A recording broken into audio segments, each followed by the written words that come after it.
Aphorism 6. It has gradually become clear to me what every great philosophy has hitherto been, a confession on the part of its author, and a kind of involuntary and unconscious memoir. Moreover, that the moral and immoral intentions in every philosophy have every time constituted the real germ of life out of which the entire plant has grown.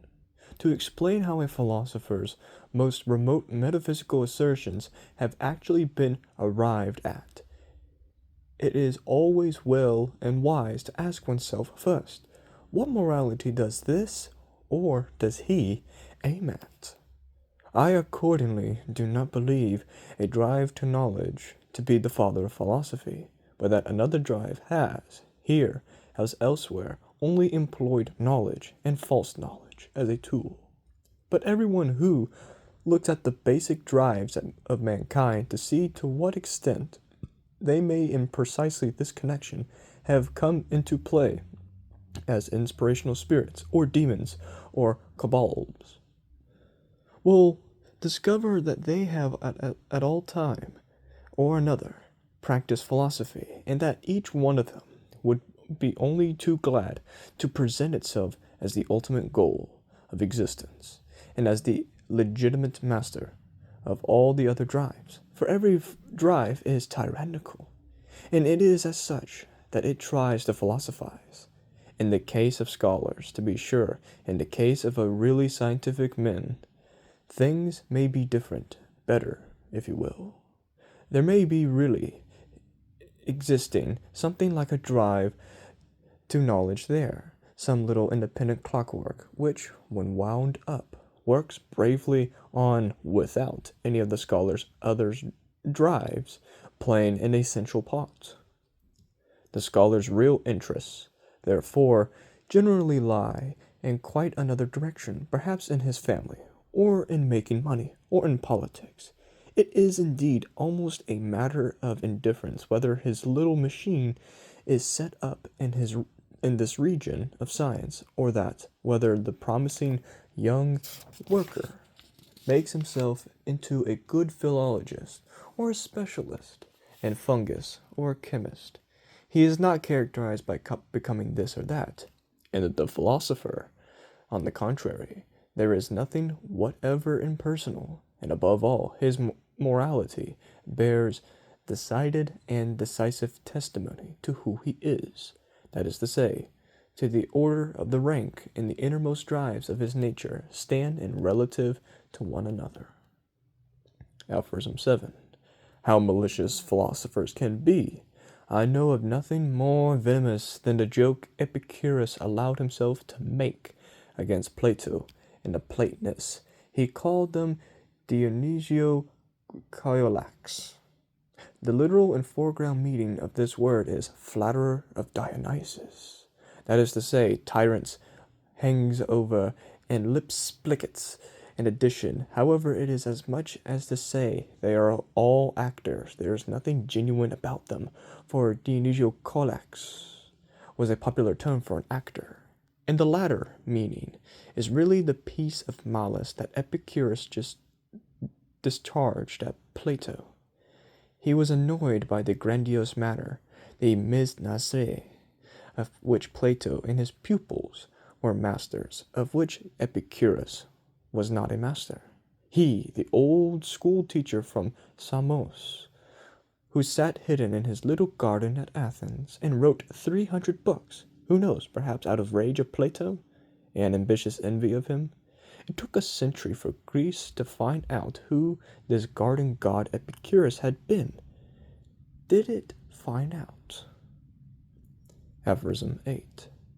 In every philosophy, there is a point at which the philosopher's conviction appears on the scene, or to put it in the words of an ancient mystery, Avevantas asenos plusha de fortessimos. Aphorism 9. You want to live according to nature, O you noble Stoics. What fraudulent words! Think of a being such as nature is, prodigal beyond measure, indifferent beyond measure, without aims or intentions, without mercy or justice, at once fruitful and bearing and uncertain. Think of indifference itself as a source of power. How could you live according to such indifference? To live, is that not precisely wanting to be other than this nature? Is living not evaluating, preferring, being unjust, being limited, wanted to be different? And even if your parentive, live according to nature, meant at bottom the same time as live according to life, how could you not do that? What made a principle of what you yourselves are and must be? The truth of it is, however, quite different. While you rapturously pose as deriving the canon of your law from nature, you want something quite the reverse of that. You strange actors and self-deceivers, your pride wants to prescribe your morality, ideal, and nature, yes, to nature itself, and incorporate them in it. You demand that nature should be nature according to the Stoa, and would like to make all existence exist only after your own image, as a tremendous eternal glorification and eternalization of Stoicism. All your love of truth notwithstanding, all you have compelled yourselves for so long and with such persistence and hypnotic rigidity to view nature falsely, namely stoically, you are no longer capable of viewing in it any other way, and some abysmal arrogance infects you at last with the Belamite hope that, because you know how to tyrannize over yourselves, Stoicism is self-tyranny, nature can too be tyrannized over. For is the Stoic not a piece of nature? But this is not a ever-ending story, or some old piece of work. What formerly happened with the Stoics still happens today. As soon as a philosophy begins to believe in itself, it always creates the word in its own image. It cannot do otherwise. Philosophy is this tyrannical drive in itself, the most spiritual will to power, to creation of the world, to cosma prima. Welcome, everyone. Joyous Thanksgiving. The holidays again, where we have remembrance of them for one time and neglect them later, because after Thanksgiving it's Christmas, and after Christmas, New Year's, and etc. etc. So one-time events per year to remember and neglect later. But I say every day is joyous, including the air quote bad, because bad is secondary. No, bad is included with the good. Well, reading 6, 7, 8, and 9, too short and too long. With 6, we were preparing every singular time to decipher what Nietzsche was saying in the previous aphorisms and inside the preface before arriving at the aphorism, where he says that it's a involuntary and unconscious memoir on every great philosophy, emphasis on great. And while we were preparing ourselves, I was vividly describing why are they consciously deceiving, which is included, but unconsciously deceiving, manipulating, controlling, and influencing them with their philosophy to another person if the person is gullible and blinded to accept what they're saying with no critical thinking, but lazily accepting. But this time he adds, if this drive or impulse is moral, immoral, because this is in every philosophy that's ever constituted life, became the real germ of life, which out of itself became the entire plant which was grown in life. So with the analogy of germ, virus, a disease, you constantly hear him say sickness or decadence. If we're using the word in Twilight of the Idols, the word applies to this work too, but he was slowly maturing his thoughts.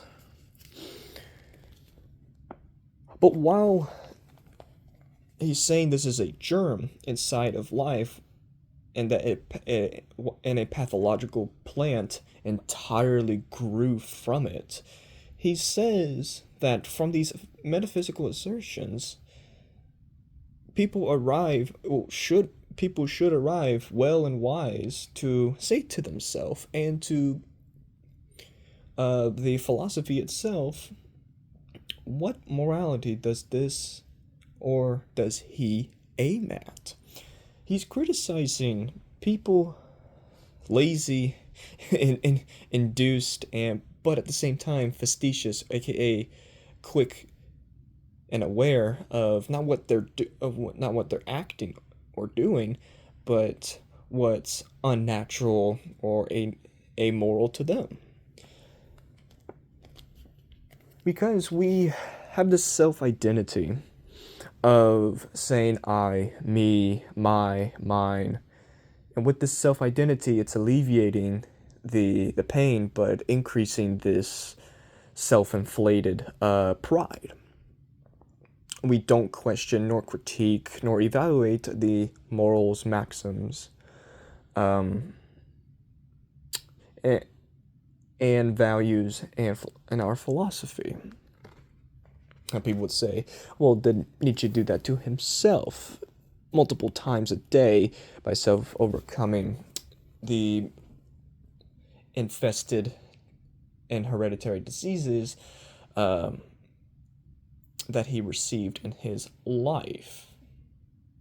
And he continues with a great statement of, I do not believe a drive to knowledge to be the father of philosophy, but that another drive has, here as elsewhere, only employed knowledge and false knowledge as a tool. So the knowledge, and including false knowledge, is a mask and hindrance of the abilities of the person's body, whomever is preaching and saying this philosophy of theirs.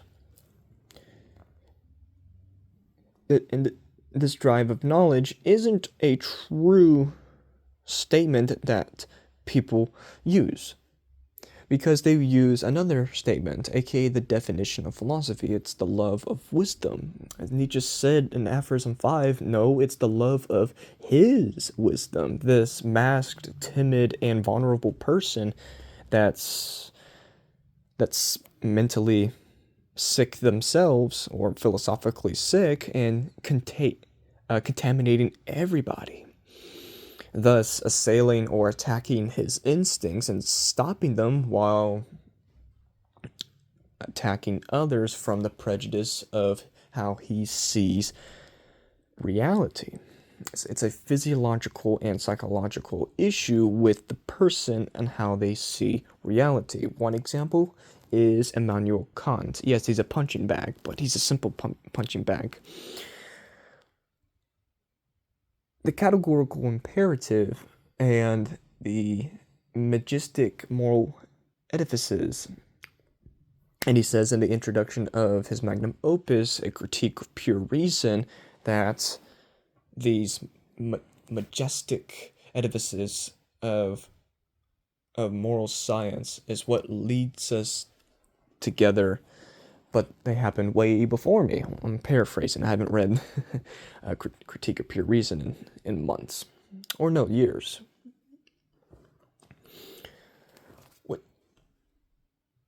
What Kant is acting or reacting to is he's justifying the pre-established and predetermined moral science or systems with his categorical imperative, act the categorical imperative is act in accordance to the moral maxim, aka your morals, and translate them as if they were universal truths, aka something that you did that and you thought was correct. Translate those as universal duties or truths or the good in itself. And you'll hear duty because he's not concerned of a God or pity or compassion. He's concerned of it should be your duty. You were called on to do it, so do it.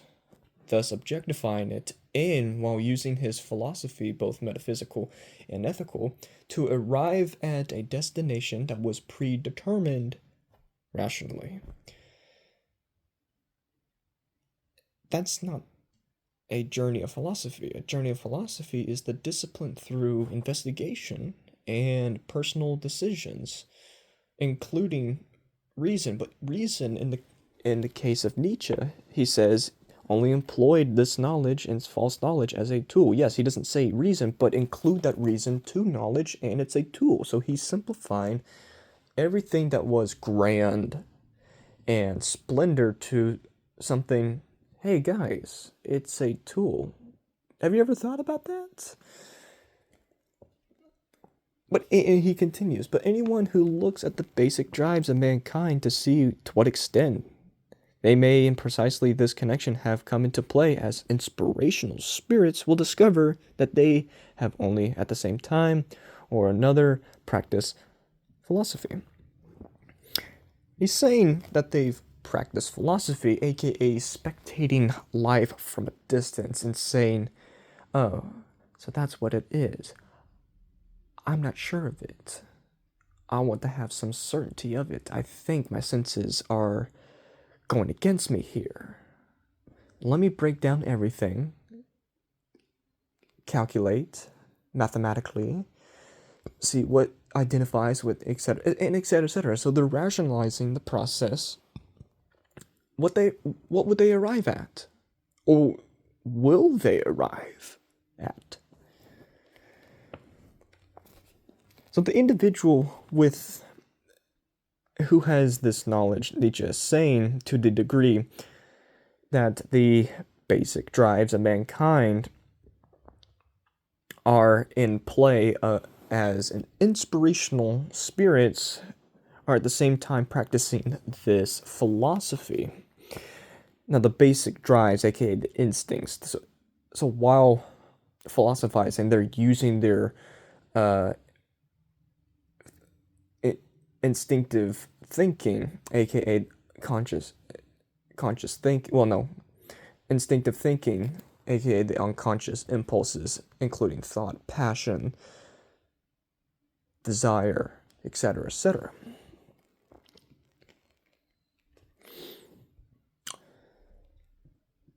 And he continues, and that each one of them would be only too glad to present itself as the ultimate goal of existence, and as the legitimate master of all the other drives, for every drive is tyrannical, and it is such that it tries to philosophize.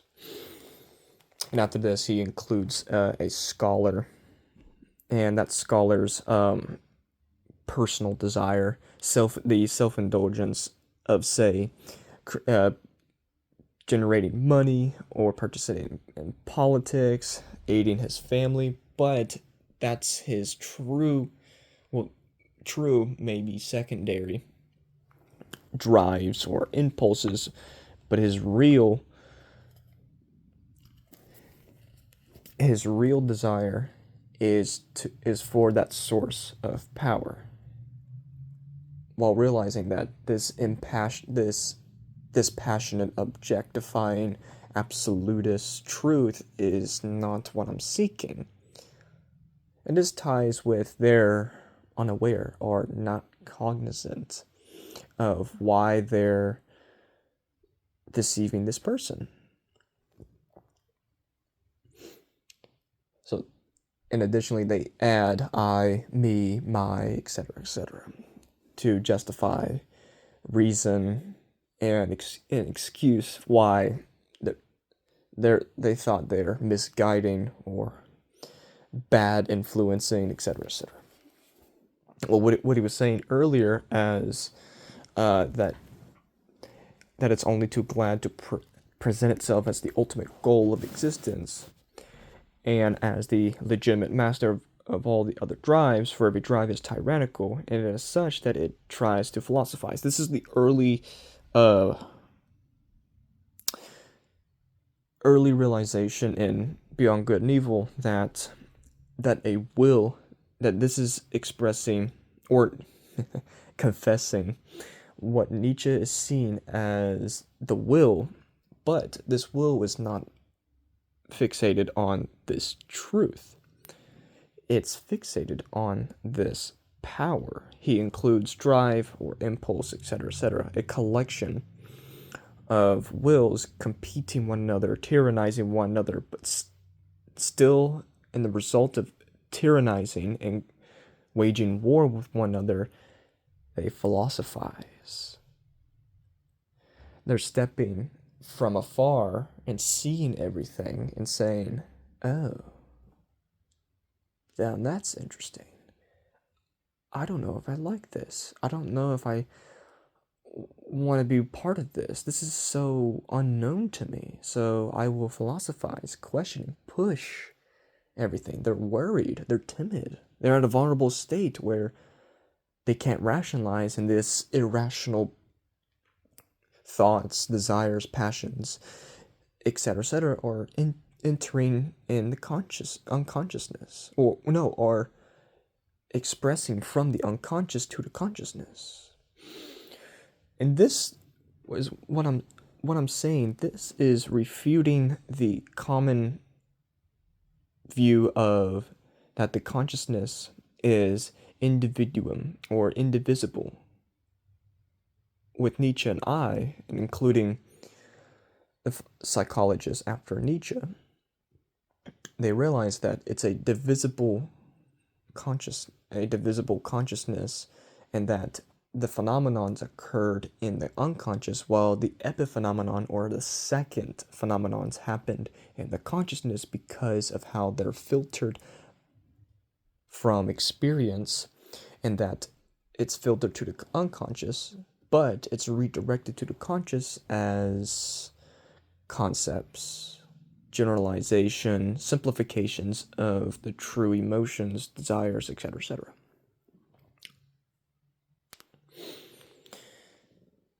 And he says on the next page, whether the promising young worker makes himself into a good philologist or a specialist in fungus or chemist, he is not characterized by becoming this or that. He's not concerned of deceiving people or seeking this truth because he loves his passion. He's an artist and love. While the contrary, the philosopher, in this context, will include people in modernity. There is nothing whatever impersonal, and above all, his morality bears decided and decisive testimony of who he is. That is to say, to the order of the rank of the drives and his nature stand relative to one another. Include another term that's crucial to the will to power. Relationality, where it's relational to one another, while dynamic, fluid, and altering and becoming. Nietzsche's not concerned of the form of this fluidity. He loves the fluidity, but he loves function, because the function is everything. Action appears. You hear that actions speak louder than words. That's Nietzsche. He loves actions. He'll compare the actions to your golden or rustic words and see if you overcome and surpass those golden or rustic words with something beyond what people thought your capability and ability was. Um, so that's Aphorism 6. Previous episodes, I vividly said in every aphorism that they thought it's a separate and dualistic situation with the conscious and unconscious, but in reality and Nietzschean sense, they're connected. With Aphorism 7, he includes another philosopher, Epicurus. Who is Epicurus? People label him as a hedonist, or this odd individual that the socialists adore because of his communal gardens that he created and was idealized as a god.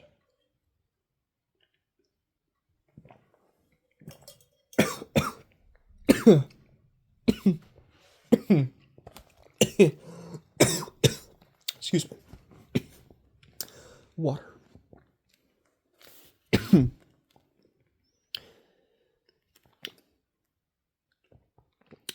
Oh, who is Epicurus?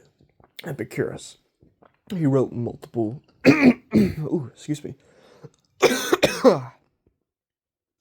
Who? So who's Epicurus?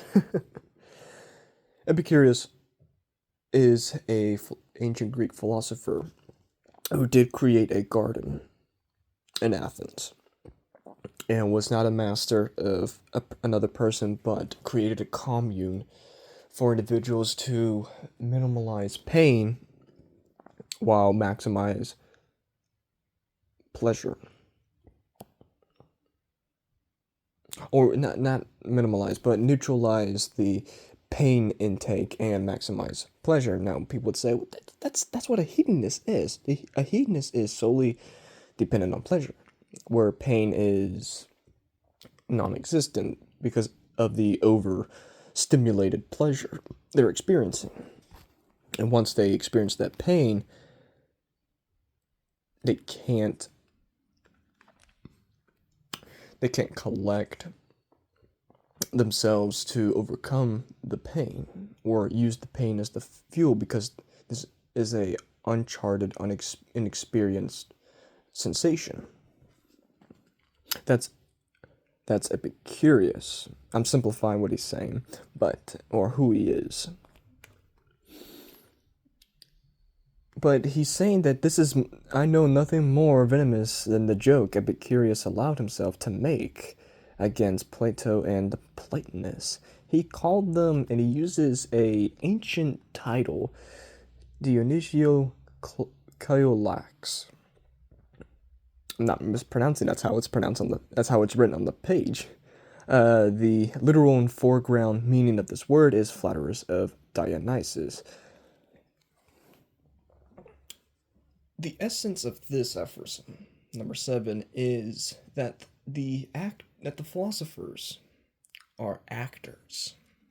They're flattering people. They're laughing, dancing, and joyous because nobody is being serious of them, nor expressing their attention to them to receive a reaction of these actors. And Epicurus, including Nietzsche, is saying that the Plato and his students, because he's the grand old master, are tyrant hangers on and lip splits. They are all actors. There's nothing genuine about them. For Dionysio Colax was a popular term for an actor.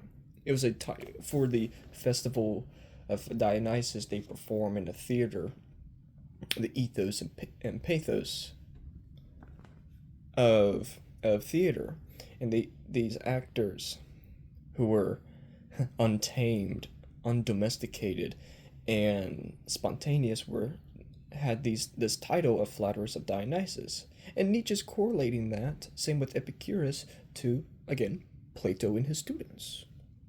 And the people after Plato and before Nietzsche. The latter meaning is really the piece of malice that Epicurus discharged at Plato.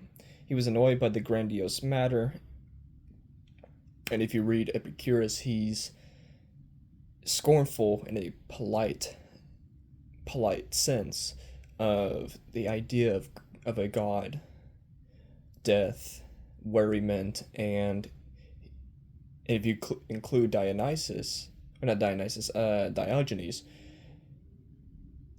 they were frustrated with this grandiose matter and talk of these philosophers of their time,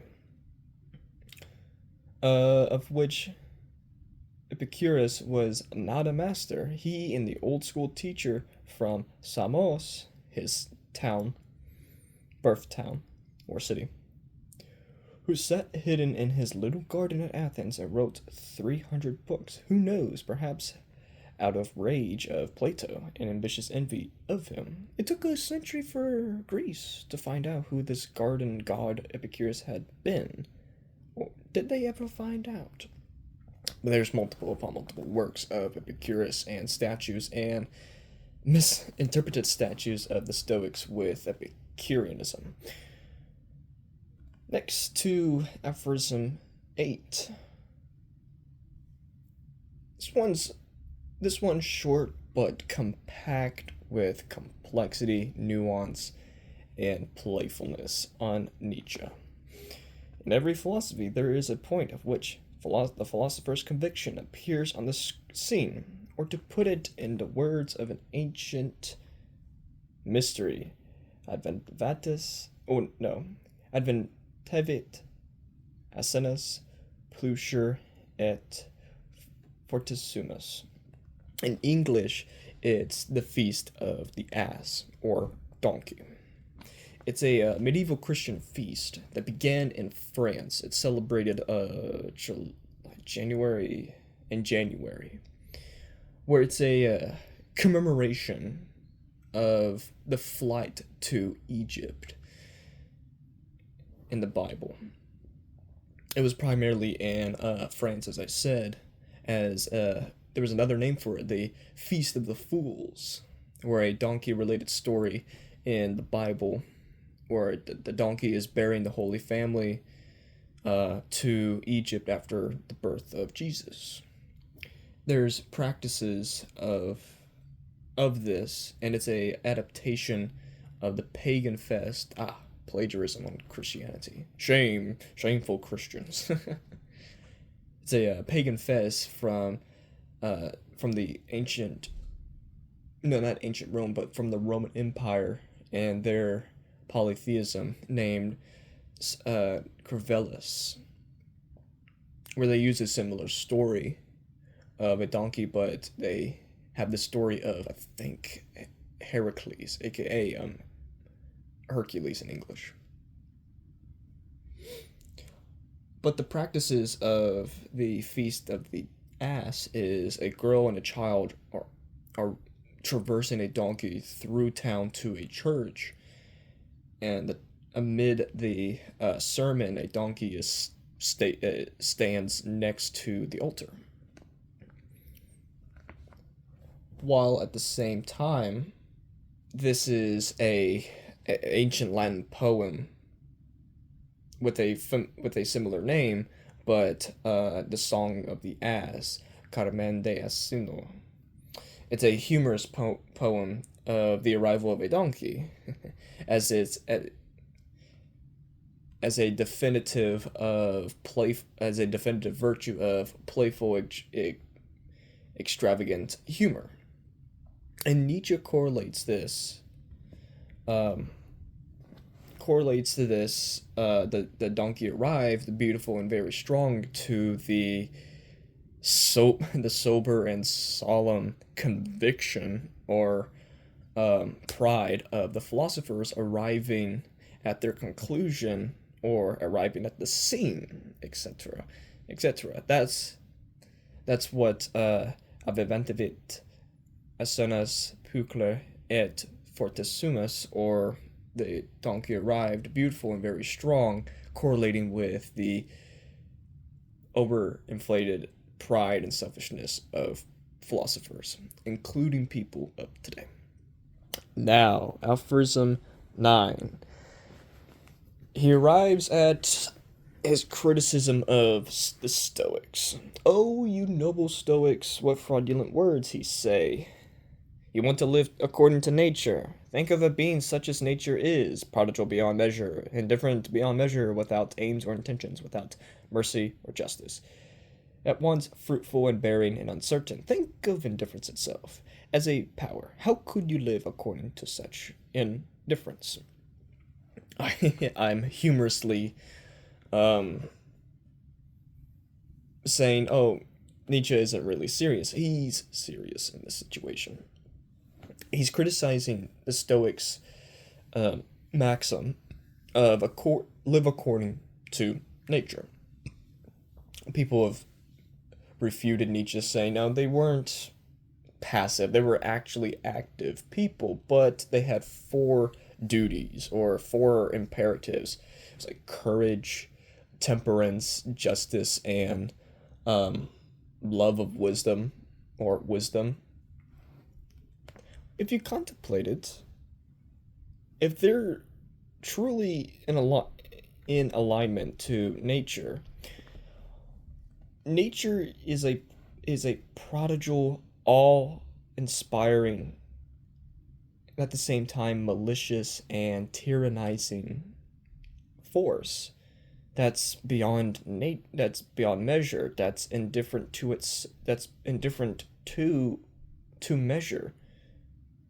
Why you can't measure nature from its flux and polarity, and at the same time you can't determine its aims and goals because of its chance. Chance, in this sense, is everything independent beyond control. Now, people would say, well, um, the Stoics have the dichotomy of control, what you can and can't control. Yeah, I agree. I agree with the dichotomy, but why is it separating the two? Why not one? You can't control the impulses that appear in your mind. They happened outside of your control. Similar to you, similar to you moving and gesturing your hand. When people talk at a podium or in front of them, uh, they gesticulate, aka they move their hands frantically, etc., etc. They're unconscious and sometimes conscious of that frantic moving of their hands. They can't control that because it's instinctive and unconscious action, etc., etc. Plus, is is nature merciful? Does nature have justice? And he's saying that nature has justice itself. The Stoics say that nature is justice itself, but how they interpret justice as a equal source of power, where if you're harassing and bullying another person, it's justice to stop that. And they had tied that with nature. Does nature stop exploitation, bullying, and repressing other people? No. Or itself? Because it manifests from itself. And he includes the thought of, is indifference itself a source of power? How could you live according to such indifference? While saying, why be indifferent? Be different. You're not nature itself. You're hereditarily programmed, and what you're hereditarily wielded and programmed to a strong or weak will depending on your heritage and what you're taught. You're taught mercy, justice, to, and to have goals and aims, etc., etc. Well, nature, there's zero justice, there's zero aim. Well, a person in a Heraclitus sense and Nietzsche sense, A strong individual is 100, is a not 100 but 1,000 steps nearer to justice than a reactive individual.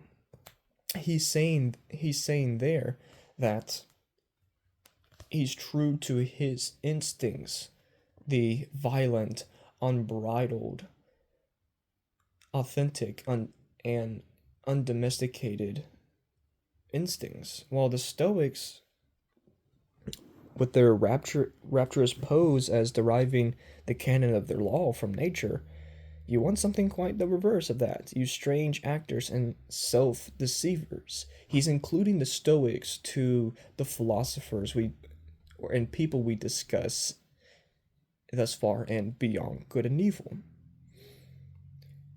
While saying, and even if you're imperative, live according to nature, meant at bottom that the same thing as live according to life. How could you not do that while isn't living a not valuing, preferring, being unjust and being limited, wanting to be different?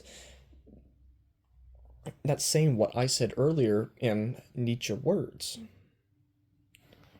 Because humans possess the ability to value, create, dismantle, and abolish, etc., etc. So why not be different? That's a simple phrase, but the process itself is a labyrinth or maze. But who's willing to walk and enter that maze while solidifying yourself as a true, noble, and strong individual, while you're overgoing and downgoing at the same time is how would you, how would you say it? Provocative, worrisome, to cautious people, and it will destroy their dignity, love, and etc. and confidence, while it increases yours. You realize that this trial, and not trial, but turmoil, trauma, pain, agony of life is willing to sacrifice to a highest ideal of yourself, not what others, including what Nietzsche says, your pride wants to prescribe your morality, your ideal, to nature, yes, to nature itself, and incorporate them in it. You demand that nature should be nature according to the Stoa, and would like to make all existence only after your own image, as an as and not solely as a brief time, but as a prudent eternal satisfaction and gratification of the Stoics. That's unparalleled, and there's this unparalleled similarity of to of this of modern Stoicism. People say, oh, they're active, oh, they're passive, they're this or that, but underneath that passive and their that activity and passivity, they're controlling and manipulating these weak and gullible people. Well, so while you see people who practice Stoicism compare that compare that's their practice of Stoicism to, say, their bank account or their house or their car or the girlfriend they have. They're using Stoicism to attach themselves to materials and a woman that's unfaithful to them isn't Stoicism itself. So and he says that this is an old and never-ending story. What formerly happened in the Stoics still happens today as soon as a philosophy begins to believe in itself. Once a philosophy begins to agree unconditionally and unilaterally to what it is saying with the four tenets, it begins to terrorize itself with this false intellect and unconscious lies of itself. But isn't the stoic a piece of nature? So you're terrorizing yourself while nature is tyrannizing nature. Why couldn't the stoic be a piece of that tyranny? It is the tyranny itself, where it persists this hypnotic, vulgar, and unsettlingness of how it sees nature, namely stoically, to quote Nietzsche, and that this arrogance infects everything, and how this arrogant stoical view is translated to this modern arrogance of stoicism. This isn't modern stoicism. This modern stoicism isn't the stoic philosophy itself. It's a form of arrogance where they use this dichotomy of control, this the four tenets, plus the memento mori, amor fati, which I prefer Nietzsche's amor fati, love of one's true fate, and actively saying, would you want to live this life again? Yes, yes, yes. That's amor fati, every singular event that unfolds, not before or after, but in the present moment. Because if you say, do you want to live this again before approaching the moment, you'll say no and not engage in the moment. And if you say, would you like to live this again after the moment, some people would say, yes, give it back to me, but I would want to change it, some aspects of it. And the majority would say, no, I don't want that moment again. It was so bad, or it humiliated me. It was this, and that. That's the amor fati I love, where the event unfolds itself, and amidst the moment, the present moment, you say, do you want to live this all over again? Do you love this fate that has been before you? And that determines your character to life and how you see life. Or Nietzsche said in Aphorism 6 that his morality bears decided and decisive testimony to who he is. And that's including the modern thought of today. Now, yes, I'm ranting and preaching here, but this is grounded experience, psychology, biology, and to a degree philosophy, but beyond the realm of philosophy. It's grabbing the ideas and words from a metaphysical sense to a physical sense of what Nietzsche's saying. It's not metaphysical, but it's lyrical, naive, nuanced, and playful. And sometimes people fear reading Nietzsche because they don't understand nor relate to what he's saying. So grabbing everything from the heavens of Nietzsche's mind and to the realistic ground, use the question Nietzsche said earlier. What purpose is this morality aiming at and doing? Say that with every religion, political party, philosophy that you read, and what people desire you to do in the act of their absence, aka favors. What they say, hey man, could you do this favor to me? Say to yourself briefly, what's their intention here? Is it something that I don't want to do? Etc., etc. that is everything I'm saying today. Oh no, it yeah. And to finish what I was saying for today, it always creates the world in its own image. It cannot do otherwise. Philosophy is this tyrannical drive in itself, the most spiritual will to power, to creation of the world, to causa prima. Causa prima in Latin is the first cause, where it's correlating that I am this first cause, I am this, I am that. I is what made everything in the creation of the world happened. And with this spiritual will to power, it's the will to power itself, but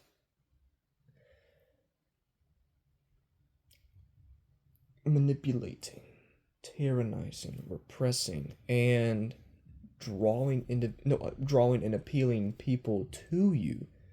So it's a spiritual and mystical sense. Same with how religious and religious people and politicians, they're at the altar or pulpit or podium preaching of their agenda.